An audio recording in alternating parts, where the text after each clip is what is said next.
Good morning to all of you. I, Amit Kumar, again welcome you all in IIT Manthan. So lectures आप सभी देख रहे होंगे. तो हम कर रहे थे चैप्टर मोशन में वेक्टर स्टार्ट कर चुके थे हम, जिसमें हमने लास्ट टाइम रिलेटिव वेलोसिटी के कॉन्सेप्ट को हमने डिस्कस किया था और उसके बाद में इसको रिवाइज भी किया था कि किस तरह से हम रिलेटिव वेलोसिटी कॉन्सेप्ट को अप्लाई करते हैं. अब बात ये है, हमने कुछ न्यूमेरिकल्स भी किए थे जो कि इक्वेशन के बेसिस पे हैं, जहां पे हम डिफरेंशिएशन और इंटीग्रेशन को अप्लाई करके उनमें पैरामीटर्स की वैल्यू को निकालते हैं. हमने कुछ क्वेश्चंस किए थे, आशा करता हूं कि आपको समझ आए होंगे. तो आज हम कुछ और न्यूमेरिकल्स करेंगे जिससे हमें और थोड़ा न्यूमेरिकल करने में हेल्प मिलेगी. सो आइए स्टार्ट करते हैं. तो पहला क्वेश्चन है, The velocity time graph of a body is shown in a figure. तो आपको velocity time graph दिया हुआ है, मैं यहां पर बना रहा हूं.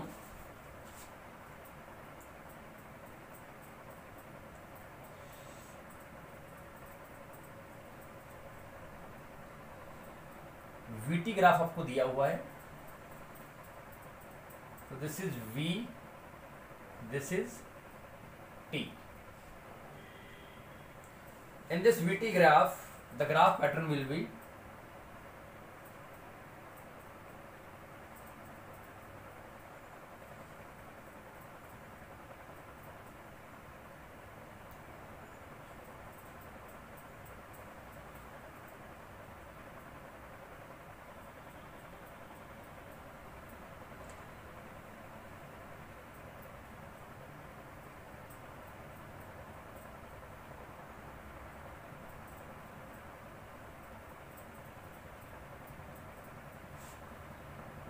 तो this is the graph 1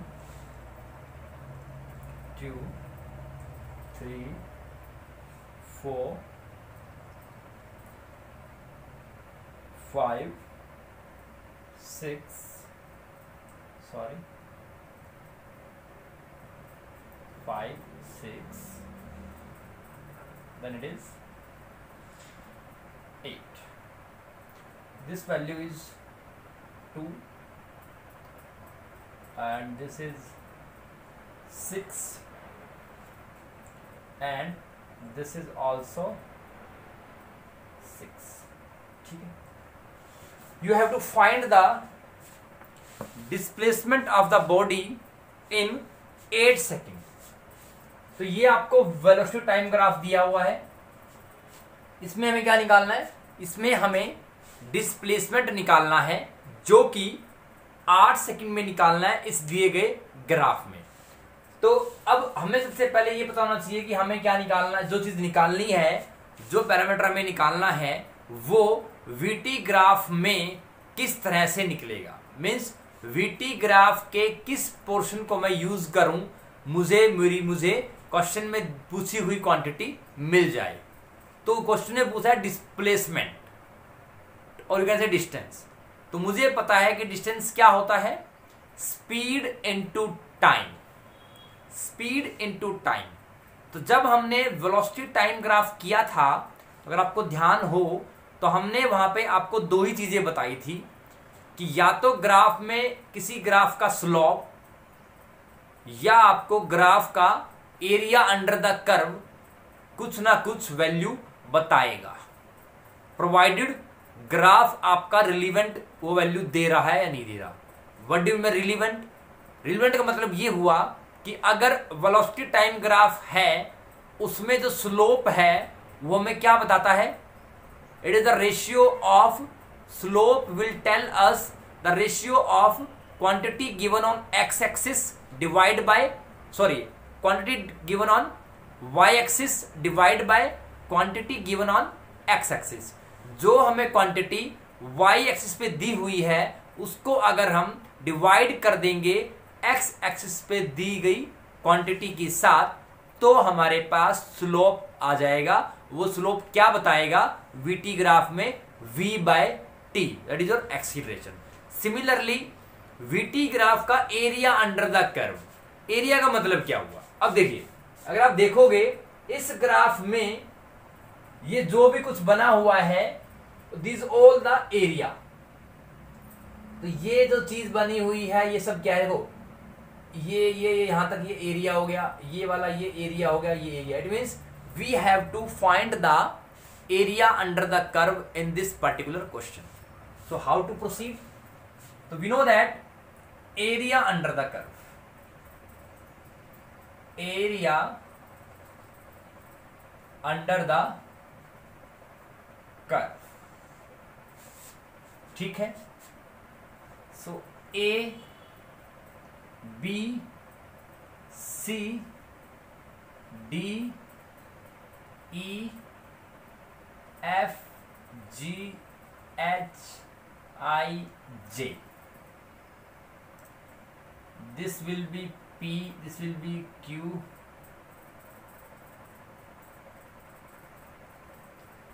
this will be, तो E हो ही गया, ये आपका R ले लेते हैं, ये S ले लेते हैं, ठीक है। तो यहां पर आप देख सकते हो कि मेरे पास कितने एरिया बनते हैं। तो area of A B C Q, ये आपका बन गया ट्रेपीजियम, ये आपका बन गया ट्रेपीजियम। तो area of trapezium A B C Q plus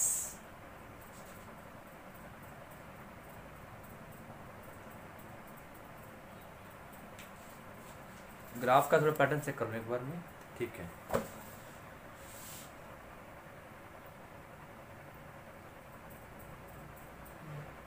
इसको आर ले, इसको टी ले लेते हैं, ठीक है। Plus area of this trapezium, that is C D Q T, C D Q T. अब क्योंकि हमें यहां पे क्या निकालना है, डिस्प्लेसमेंट निकालना है, तो पहले मैं सिर्फ जो इस एक्सिस से ऊपर ऊपर वाले हैं उनकी वैल्यू निकाल रहा हूं, उनका एरिया निकाल रहा हूं। तो ट्रेपीजियम हो गया। अब एक ट्राइंगल है टी डी ई, टी डी ई, और ऊपर क्या बचा, ये वाला, प्लस एरिया ऑफ रेक्टेंगल लगा लेंगे इसको, rectangle but are I J S, ठीक है। इसका मतलब देखो मैं ऐसा क्यों कर रहा हूं, क्योंकि हमें पता है कि डिस्प्लेसमेंट एक ऐसी क्वांटिटी है जो कि पॉजिटिव भी हो सकती है, नेगेटिव भी हो सकती है और जीरो भी हो सकती है।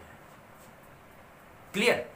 तो अब क्योंकि मैं ग्राफ को यूज कर रहा हूं, अब इस ग्राफ में जो एरिया अंडर द कर्व है वो एक्स एक्सिस से ऊपर भी है और एक्स से नीचे भी है। इट मींस जो ग्राफ है वो वाई एक्सिस के साथ साथ वेरी कर रहा है, ग्राफ की वैल्यू वाई के साथ वेरी कर रही है, ठीक है। तो ऊपर और नीचे, ऊपर की तरफ वाई की वैल्यू पॉजिटिव होती है, नीचे की तरफ वाई की वैल्यू नेगेटिव होता है। इसीलिए मैं जो ऊपर एरिया अंडर द कर्व है उसको मैं पॉजिटिव ले रहा हूं और जो नीचे है उसको मैं नेगेटिव ले रहा हूं, ठीक है। तो इसीलिए मैंने सिर्फ ऊपर वाले एरिया को लिखा है। तो trapezium A B C Q, trapezium Q C D T, triangle T D E and rectangle R I J S, ठीक है। इनका एरिया हम ऐड करेंगे, प्लस जो ये वाला एरिया आएगा, जो ये वाला एरिया, तो ये क्या बनेगा, this will be taken as minus, क्योंकि ये नीचे की तरफ है, माइनस एरिया ऑफ ट्रेपीजियम। क्या बनेगा, ये ट्रेपीजियम है E F G H, E F G H, ठीक है। आइए सोल्व करते हैं इसको। Area of trapezium A B C Q क्या होता है, half addition of parallel sides BC, BC कितना है 2 है, प्लस ये कितना है, सॉरी BC आपका 1 है, BC यहां से यहां तक 1 है और ये कितना है 2 है, 1 + 2, और ये डिस्टेंस कितना है, ये भी 2 है। तो ये बन गया आपका एरिया ऑफ ट्रेपीजियम, ठीक है। अब चलते हैं इस पे CDQT, तो पैरेलल साइड कौन सी है, ये और ये, तो QC कितना है 2 है, तो हाफ ऑफ 2 प्लस ये कितना है 6 है, TD कितना है 6 है, और डिस्टेंस कितना है QT दैट इज 1, ठीक, plus triangle TDE, triangle TDE में half of base means 1 into perpendicular कितना है 6 प्लस रेक्टेंगल RIJS, तो इसका क्या बनेगा length into breadth, length into breadth, तो ये कितना है 6 है, ये कितना है 2 है, तो 6 इंटू 2 प्लस, ठीक। अब ट्रेपीजियम की पैरेलल साइड्स, ये पैरेलल है, कितना बनेगा ये 4 और 6 में 2 अंतर हो गया, हाफ ऑफ माइनस भी आएगा, हाफ ऑफ 2 प्लस ये कितना है, ये 1 है, 2 प्लस 1 इंटू डिस्टेंस कितना है 6, ठीक। 2 से 2 कैंसिल, 2 से कैंसिल किया 3 आ गया, ठीक है, 2 से किया तो 3 आ गया, तो देख लेते हैं, ये आ गया यहाँ पर 3 प्लस 6 और 2 8, 8/2 प्लस 3 प्लस 12 प्लस माइनस का 3 दिए 9, तो ये आपका आया एक्स एक्सिस से, ये आ गया बिलो एक्स एक्सिस, और ये आ गया अबव एक्स एक्सिस, तो ये आ गया बिलो एक्स एक्सिस। तो x के बिलो का मतलब ये हुआ कि जो एरिया अंडर द कर्व आएगा वो नेगेटिव आएगा, क्योंकि जो एरिया है, एरिया में अगर कोई चीज मल्टीप्लाई करते हैं तो क्या होगा समथिंग इंटू समथिंग, तो ये तो पॉजिटिव रहेगी, लेकिन ये क्या आ जाएगी इसमें y के लोग है तो नेगेटिव आएगी, इसीलिए इसको नेगेटिव ले लिया मैंने इस एरिया को। 3 प्लस 3 तो ये क्या हो जाएगा 4 हो जाएगा, 3 plus 4 7 plus 3 10 plus 12 22 and minus 9, it will be equal to 13. So displacement traveled will be equal to 13 meter. It is the displacement. Displacement in 8 seconds. तो आई थिंक आपको समझ आया होगा। कुछ नहीं किया, ऐसे क्वेश्चंस में मैंने आपको बताया था कि वीटी ग्राफ आपका सबसे इंपॉर्टेंट ग्राफ है, जिसमें कि आप सभी पैरामीटर्स की वैल्यू को निकाल सकते हो, क्योंकि वीटी ग्राफ में आप एक्सीलरेशन भी निकाल सकते हो, वेलोसिटी भी निकाल सकते हो, एवरेज स्पीड भी निकाल सकते हो, एवरेज वेलोसिटी भी निकाल सकते हो, एवरेज डिस्प्लेसमेंट भी निकाल सकते हो, डिस्टेंस भी निकाल सकते हो। तो VT graph is the most important graph, क्योंकि वीटी ग्राफ का स्लोप आपको क्या बताता है, एक्सीलरेशन बताता है।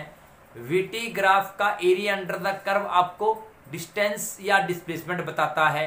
डिस्टेंस कब होगा, जब आपका पूरा ग्राफ एक्स एक्सिस के ऊपर हो, क्योंकि उस केस में डिस्प्लेसमेंट और डिस्टेंस की वैल्यू दोनों की सेम रहेगी, ठीक है। और डिस्टेंस अगर पता लग गया तो आप total distance by total time निकालोगे तो आप उसको एवरेज स्पीड भी निकाल सकते हो। तो ऐसे ग्राफ में हम ये चेक करते हैं कि दी गए ग्राफ से किस तरह से आप क्वेश्चन में पूछी गई क्वांटिटी को निकाल सकते हो, तो हम उस तरीके को फॉलो करें। सो इसमें आपको ग्राफ दिया हुआ था जो कि एक्स एक्सिस के अबोव भी है और एक्स के बिलो भी है। तो इन दोनों ग्राफ के लिए हमने एरिया अंडर द कर्व निकाला, जो कि हमें क्या देगा, velocity into time, that will be distance और displacement depending on the graph.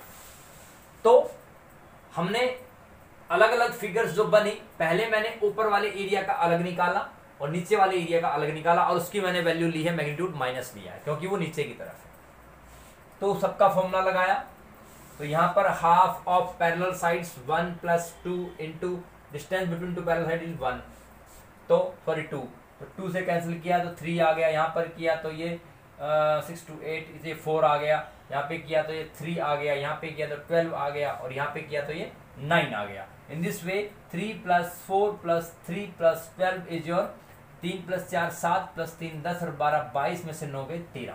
13 metre is the distance travelled by the body in this VT graph in 8 seconds. In 8 seconds. एक बार देख लीजिए ध्यान से इसको 2 मिनट।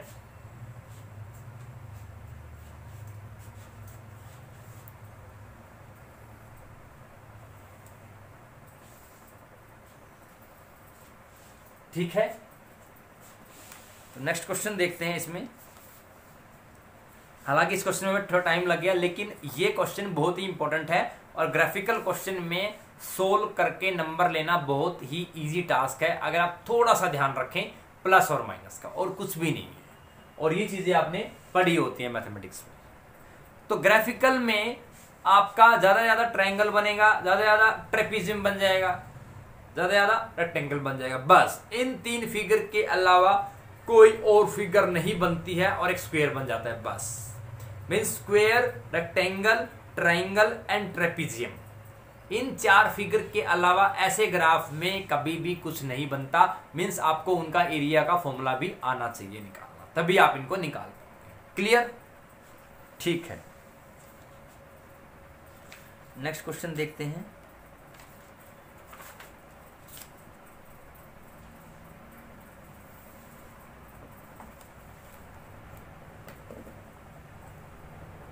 जी नेक्स्ट क्वेश्चन है, ऐसा क्वेश्चन हमने कल भी किया था क्वेश्चन वाला।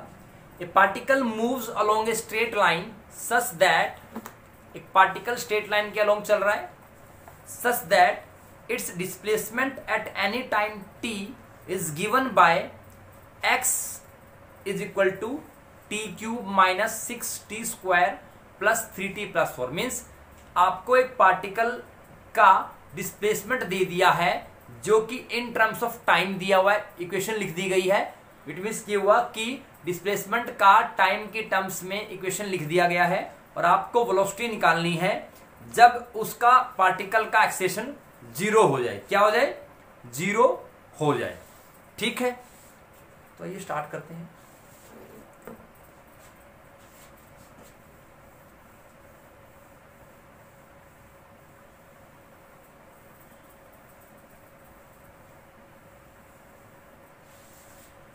तो आपको क्या दिया हुआ है?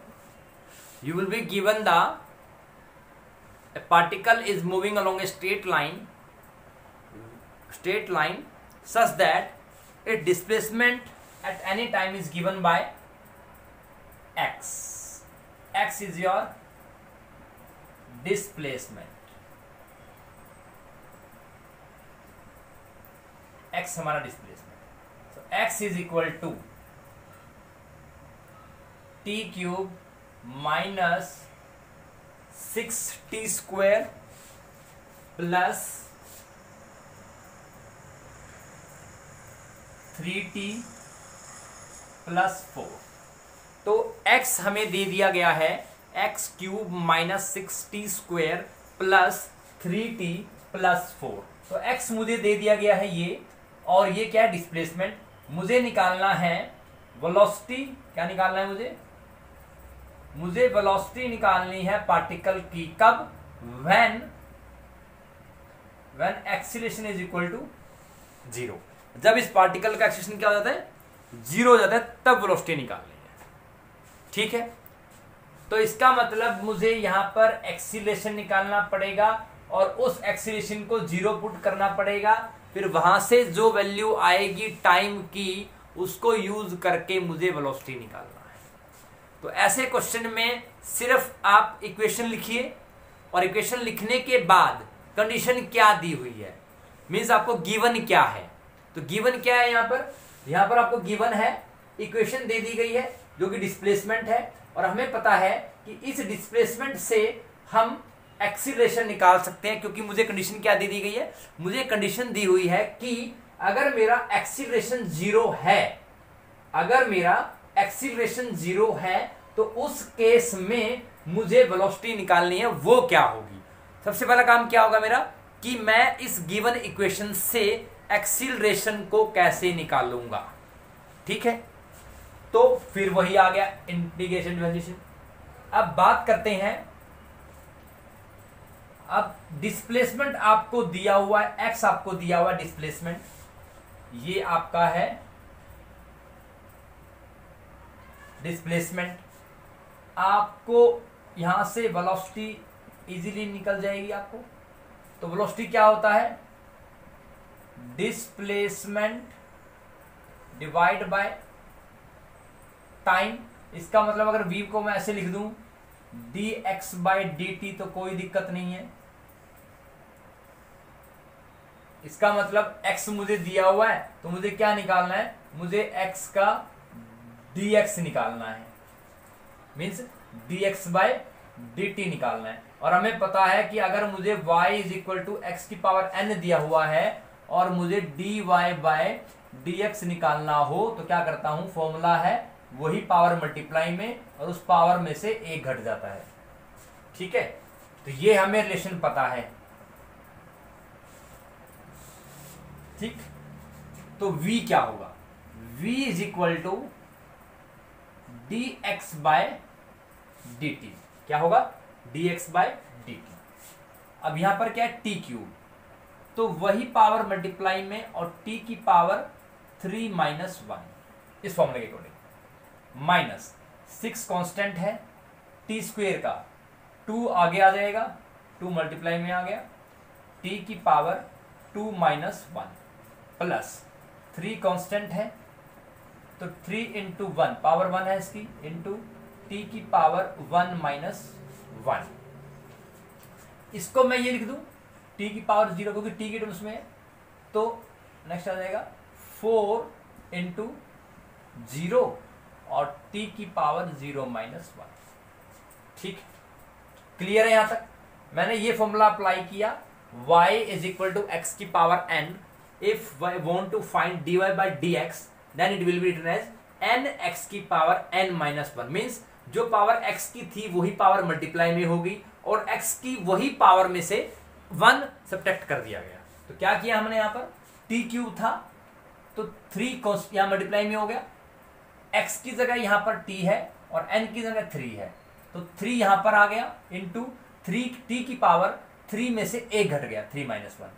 6 कांस्टेंट है, t की पावर 2 यहां पर आगे मल्टीप्लाई हो गए, t की पावर 2 में से 1 घट गया, सिमिलरली यहां पर, सिमिलरली यहां पर। इसको मैंने क्या किया, t के टर्म्स में लिख लिया, क्योंकि सारा फंक्शन क्या है, t के टर्म्स में है, ताकि मैं यहां पर भी लिख सकूं।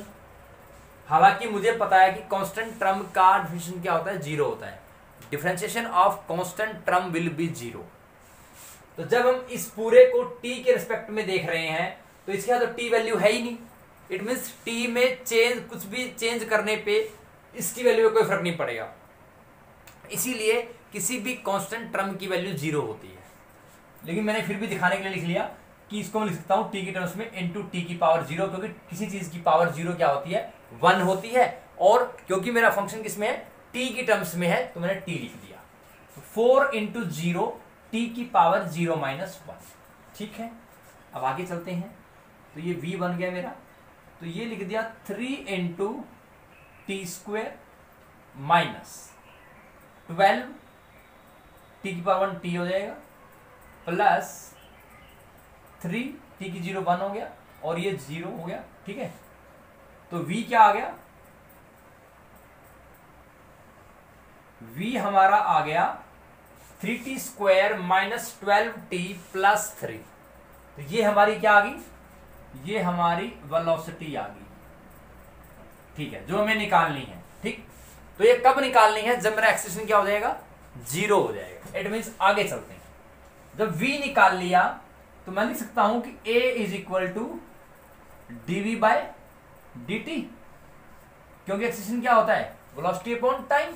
इसका मतलब मैं इसको दोबारा से कर देता हूं, dv बाई dt तो क्या लिखूंगा, a, तो वही 3 इंटू 2 मल्टीप्लाई में आ जाएगा, t की पावर 2 माइनस, इट मीन्स मैं इस पूरी टर्म को दोबारा से करूंगा डिफरेंशिएट, ये फॉर्मूला लगाऊंगा, x की पावर n मीन्स t की स्क्वायर 2t की power 2 minus 1 minus 12 constant, t की पावर 12 कांस्टेंट और 1 मल्टीप्लाई में आ गया, t की पावर 1 माइनस 1। इसको मैं लिख देता हूं t की पावर 0, 3 मल्टीप्लाई बाय 0 टी की पावर 0 माइनस 1। ठीक है, तो हमने वेलोसिटी निकाल लिया था। वेलोसिटी निकालने के बाद हमने उसका दोबारा से क्या किया, डिफरेंशिएशन किया और a निकाल लिया। It will be 6t minus 12। तो ये हमारा a आ गया, ये हमारा क्या आ गया, ये हमारा a आ गया। अब उसने क्या बोला है कंडीशन में, अब आती है मेन बात कि आपको पार्टिकल का डिस्प्लेसमेंट दिया हुआ है, आपको पार्टिकल की वेलोसिटी निकालनी है। कब? जब हमें एक्सीलरेशन की वैल्यू 0 दे दी गई है। तो क्या करेंगे हम a की वैल्यू 0 पुट कर देते हैं, 6t minus 12। So we can write 6t is equal to 12 and t is equal to 12 divide by 6 and t is equal to 2 seconds. ठीक क्या आ गया, 2 सेकेंड आ गया। इसका मतलब जिस टाइम पे एक्सेलेरेशन 0 था वो टाइम क्या है मेरा, 2 सेकेंड है। और इस टाइम पे मुझे वेलोसिटी निकालनी है। अब वेलोसिटी क्या है, वेलोसिटी मेरा ये है v is equal to 3t square minus 12t, ठीक है, प्लस 3 है t की वैल्यू 3 इंटू 2 का square minus 12 into 2 plus 3 will give you velocity is equal to 3 multiplied by 4 12 आ गया माइनस 24 प्लस 3। तो v is equal to 12 minus 24 minus 12 plus minus 9। तो minus 9 metre पर second is the velocity of the particle. तो जब इसका acceleration को अब समझिए, एक्सीलरेशन 0 हो रहा है, इसका मतलब ये हुआ कि आपकी वेलोसिटी, अब टाइम इज 2 सेकेंड पे एक्सीलरेशन क्या है, 0 है। तो मैंने उस पर टाइम निकाल लिया। तो क्या था, आपको डिस्प्लेसमेंट दिया हुआ है, कंडीशन दे दी गई, you have to find the velocity when acceleration is 0। तो मैंने सब कुछ करके पहले मैंने x का किया डिफरेंशिएशन, तो वेलोसिटी आ गया, वेलोसिटी का किया तो मेरा एक्सीलरेशन आ गया। अब ये चीज मेरी 0 है, इसलिए मैंने a तक पहुंचा। पहले मैं क्या पहुंचा, a तक पहुंचा, a की वैल्यू 0 पुट की, मुझे यहाँ पे टाइम मिल गया। अब टाइम मुझे मिल गया तो मैं यहाँ पर v की वैल्यू निकाल लूंगा, t की वैल्यू पुट करके। v क्या आया था, 3 into T square minus 12t plus 3। तो 3 इंटू 2 का स्क्वेयर 12 हो गया, माइनस 12 इंटू 2 24 हो गया, प्लस 3। तो 12 plus 3 15 minus 24 is minus 9 metre पर सेकेंड आ गया। ठीक है, एक बार देख लीजिए इसको।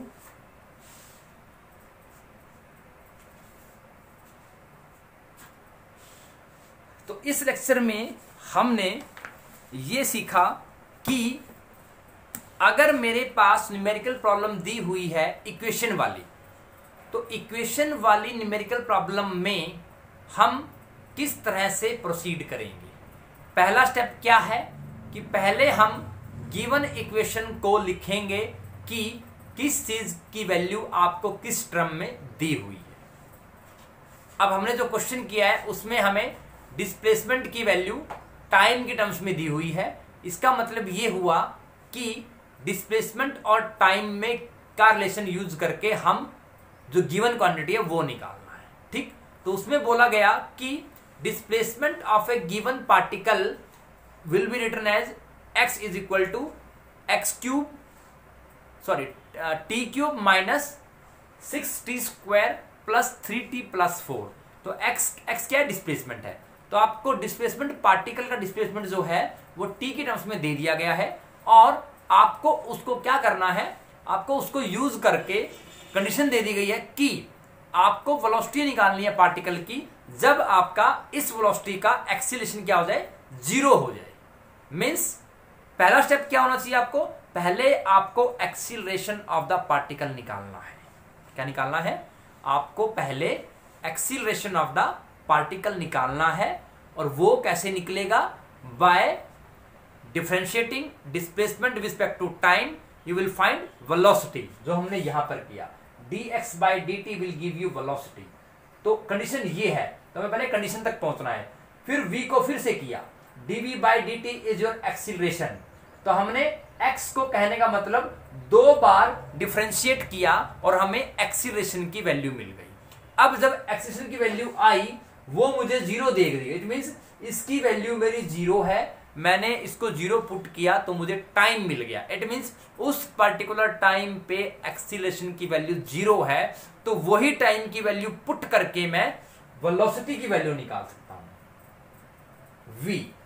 v is equal to 3t square minus 12t plus 3 and t की वैल्यू पुट की, t2 आ गया था मेरा, तो 3 इंटू 2 का square minus 12 into 2 plus 3, 3 into 2 का square 4 into 3 12, 12 minus 24 plus 3, 12 plus 3 15, minus 24 will be minus 9 metre पर सेकेंड।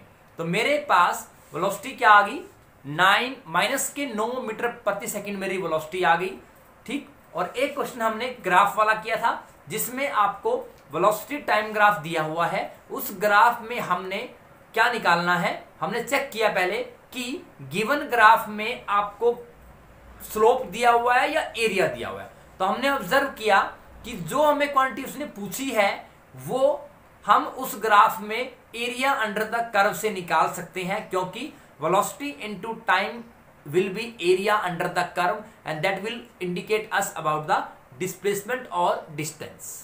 तो हमने एरिया अंडर द कर्व निकाला, ये ध्यान रखते हुए कि एक्स एक्सिस के ऊपर जो एरिया रहेगा वो पॉजिटिव रहेगा और एक्स एक्सिस से जो नीचे रहेगा वो मेरा एरिया नेगेटिव रहेगा। तो दोनों के मैग्नीट्यूड को अकॉर्डिंगली रखते हुए हमने एरिया निकाला और उनके एरिया को एडअप कर दिया विद देयर साइंस। नीचे वाले का एरिया का साइन माइनस होगा, ऊपर वाले का पॉजिटिव रहेगा, दोनों का वैल्यू निकाला तो we will obtain some distance और some displacement will be obtained by this method. तो एरिया अंडर द कर्व से हमने डिस्प्लेसमेंट निकाला and we will obtain that displacement will be I think so 13 meter in that condition. अगर आपको ध्यान हो तो 13 मीटर हमारा डिस्प्लेसमेंट आ गया था। तो इस तरह से हम ग्राफिकल क्वेश्चंस को बहुत ही इजी तरीके से कर सकते हैं। और आपको बताया मैंने ग्राफिकल क्वेश्चन में 4 तरह की फिगर ही मिलती हैं आपको। Either you will find square, इधर यू विल फाइंड रेक्टेंगल, इधर यू विल फाइंड ट्राइंगल और you will find trapezium. Square, rectangle, triangle and trapezium you will find in the particular graph. Any graph you are having, in that particular graph you will having either square, rectangle, trapezium or triangle if you have to utilize the area under the curve. Clear? So I think today's lecture is clear to you. अगर फिर भी कोई doubt रहता है तो आप हमें comment में इनबॉक्स में कमेंट कर सकते हैं और हमें व्हाट्सएप ग्रुप पे आप अपनी क्वेरी भी भेज सकते हैं रिगार्डिंग टॉपिक। किसी क्वेश्चन में किसी क्वेश्चन में दिक्कत आ गई है, किसी स्टेप में दिक्कत आ गई है, वो आप भेज सकते हैं। We will try our best to make your problem resolve out. So till then take care, stay at home, be safe and enjoy the video lectures. Thank you so much.